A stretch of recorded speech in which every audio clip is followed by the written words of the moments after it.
بسم الله الرحمن الرحيم الحمد لله رب العالمين والثناء لله والصلاة والسلام على رسول الله صلى الله عليه وسلم إلهي بمهدور دم سقناتي حشرف ويني إن المانتا هل كان أكلها الله سومالي لان دياسبرا أنا كلمة ديدنا أي كوساب سنتهاي سنة جورة اللحدانات اللحية لباتك جون labada kun iyo 16 marka uu horeysa hambaliyo taariikhda 16 juun waa taariikh aad iyo aad u da'weyn oo cariiqa haddaynu nahay ummadda jamhuuriyadda Soomaaliland waxa runtii aad la socotaan taariikhdaasi inay tahay marka la leeyahay dadkii af Soomaaliga u dhashay maanta Soomaali dawlado kala duwana inay tahay taariikhda sida gaarka ah jamhuuriyadda Soomaaliland u leedahay 16 juun waxaan oran karaa waa baraaraha Soomaaliland hooga Soomaalilandna waa 1 July marka munaasabada qiimaha leh ayaan rabaa Somaliland diaspora inaan iraado 66 guurada hambaliyo taariikhda 26 juun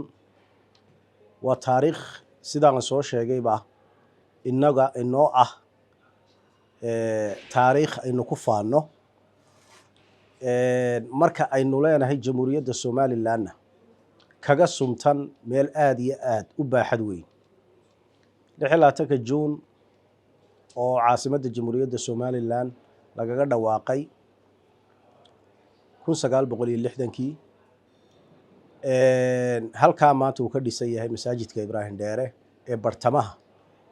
caasimadda jamhuuriyadda Somaliland dadkii waqtiga joogay sidaan taariikhda ku hayno ay habeenka u ahayd habeen weyn oo aan la qiyaasi karin xamaasadooda iyo dareenkooda iyadoo oo waqtigaasina ay u ahayd ummadda Somaliland guul iyo baraare waxaan shacbiga jamhuuriyadda Somaliland ee dibadda ku dhaqan ee qarannimada Somaliland ay halka ay maanta maraysa laf dhabarta u ah hadday tahay tii halgankii ummadda dhaqaale la daba socotay hadday tahay tii qaran dhiska ahayd iyo hadday nolol ahaanba maanta tahay ummadda Somaliland ee gudaha joogta laf dhabartooda koobaad waa Somaliland diaspora weey hambalyan in ilaahay waxaan ni rajaynayaa mustaqbal wanaagsan iyo inaynu taariikhda dheer ilaashano jiilba jiilka kalena uu ku koriyo taariikhda aynu inagu leenahay oo aan laynooga waramin ummadina waa tii ilaashata waxay gaarka u leedahay ilaashata ee weey